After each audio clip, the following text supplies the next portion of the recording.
घने जंगल में ढलती शाम एक वृद्ध हाथी शांत कदमों से चलता जा रहा था। अचानक उसके कदम थम गए, देह शांत हुई और आत्मा उजाला बन उठी। आकाश में एक उज्जवल मार्ग खुला, धर्मराज की सभा की ओर। हाथी की आत्मा प्रकाश में लिपटी उस दिव्य द्वार की ओर बढ़ चली। सामने था स्वर्णिम सिंहासन पर बैठे धर्मराज, तेज से भरे हुए। धर्मराज ने गंभीर स्वर में पूछा, इतना विशाल शरीर, फिर भी मनुष्य का दास। सभा में सन्नाटा था। हाथी ने विनम्रता से शीश झुकाया, बोला, महाराज, मनुष्य की बुद्धि में ऐसी शक्ति है कि बड़े भी झुकते हैं। धर्मराज क्षण भर मौन रहे। उनके मुख पर जिज्ञासा झलकने लगी। सभा स्थिर थी, केवल प्रकाश और मौन, मानो कोई रहस्य जन्म ले रहा हो। धर्मराज ने दूतों से कहा, एक जीवित मनुष्य ले आओ ताकि हमें सही निर्णय का पता चले। दूत विनम्रता से झुककर आदेश मानने निकल पड़े। वे आकाश में उड़ते हुए पृथ्वी की ओर बढ़े। प्रकाशमान बादलों के बीच गर्मी की रात, एक छोटे गांव में छत पर एक आदमी सो रहा था। वही कायस्थ जो ग्रंथ लिखता था, अपने खाट पर शांत मन से सो रहा था। दूत उसके पास आए और धीरे धीरे खाट उठाकर ले जाने लगे। कायस्थ ने नींद खुली और देखा कि उसे धर्मराज के दूत उठा रहे हैं। उसने तुरंत समझ लिया कि यह दिव्य दूत हैं और शांत मन से देखा। उसने जेब से कागज और कलम निकाली, कुछ लिखने के लिए।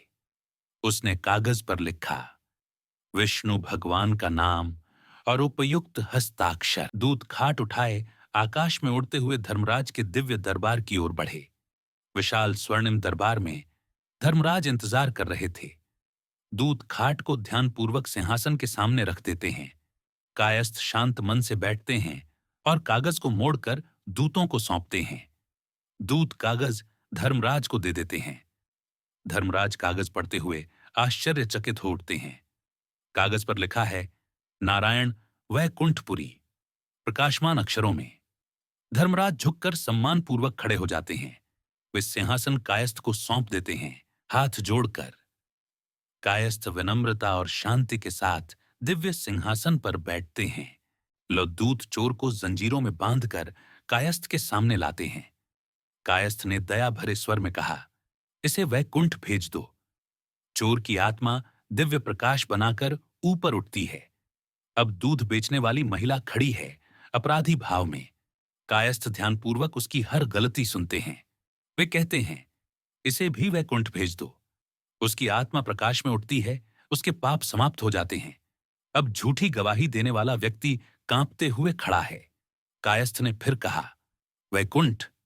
दूत आश्चर्यचकित हैं, पर आज्ञा पालन करते हैं और कई पापी एक एक कर आते हैं। हर पापी की आत्मा प्रकाश बनकर ऊपर उठती है। वैकुंठ की ओर बढ़ती आत्माओं की कतार लंबी होती जा रही है। दूत हैरान और प्रसन्नता से देखते हैं। धर्मराज दूर से सोचते हुए खड़े हैं। वैकुंठ के सुनहरे द्वार दूर चमक रहे हैं। उद्धारित आत्माएं सुनहरे द्वार में प्रवेश करती हैं। आकाश से स्वर्गीय पुष्प वर्षा होती है। कायस्थ शांत मन से दया भरे निर्णय देते हैं। उनके चेहरे पर हल्की मुस्कान और प्रकाश झलकता है। धर्मराज फुसफुसाते हैं, यह क्या हो रहा है? दिव्य सभा हर उद्धारित आत्मा के साथ और अधिक उज्जवल हो रही है। पूरा दरबार प्रकाश और करुणा से भरा हुआ है। स्वर्गीय सामंजस्य, सुनहरी आभा चारों ओर। दूत कायस्थ के न्याय के सामने सम्मान पूर्वक झुकते हैं। हाथी पास खड़ा है, शांत और गौरवपूर्ण। हाथी के चेहरे पर आश्चर्य और भक्ति झलकती है। कागज पर अब भी नारायण का नाम चमक रहा है। वैकुंठ में आने वाली आत्माओं का दृश्य बढ़ता जा रहा है। विष्णु भगवान देखते हैं कि वैकुंठ की ओर आत्माओं की धारा बह रही है। उनके चेहरे पर शांत जिज्ञासा झलकती है। वे निर्णय लेते हैं कि धर्मराज के दरबार का निरीक्षण करें। दिव्य प्रकाश और कमल के पंखुड़ियों के बीच वे नीचे उतरते हैं। धर्मराज और सभी जीव सम्मानपूर्वक खड़े होते हैं। कायस्थ भी सम्मानपूर्वक खड़ा होकर प्रणाम करता है। विष्णु धीरे से पूछते हैं, यहां क्या हो रहा है? ताकि धर्मराज हाथ जोड़कर कायस्थ की ओर इशारा करते हैं। विष्णु दया और प्रेम से कायस्थ की ओर देखते हैं। कायस्थ गहराई से झुककर हाथ जोड़ते हैं। विष्णु पूछते हैं, तुमने सभी को वैकुंठ क्यों भेजा? कायस्थ विनम्रता से उत्तर देते हैं, महाराज, यह हृदय की आज्ञा थी। कायस्थ आगे कहते हैं, महाराज, आपने ही तो भगवत गीता में कहा है, जो भी मेरे धाम में आता है पुनः जन्म नहीं लेता।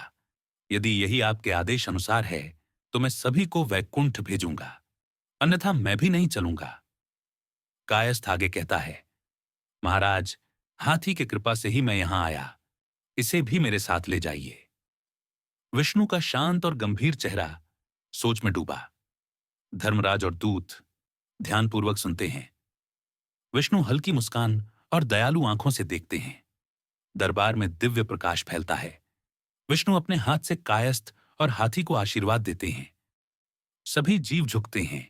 दिव्य प्रकाश दरबार में भर जाता है और विष्णु कहते हैं, मेरे साथ चलो, हे भक्त। कायस्थ कहते हैं, महाराज, कृपया इस हाथी को भी ले जाइए। विष्णु मुस्कुराते हुए सहमत हो जाते हैं। हाथी कृतज्ञता से झुकता है।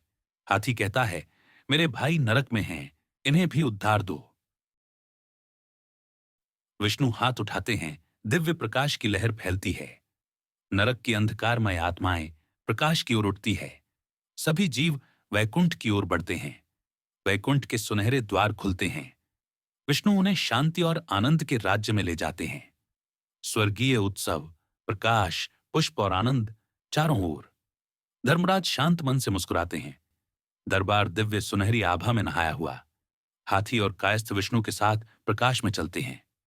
भगवत गीता का श्लोक दिखाए, सर्वभूत हितरता अनुवाद सहित। दृश्य, पृथ्वी और स्वर्ग संतुलित और शांत। अंतिम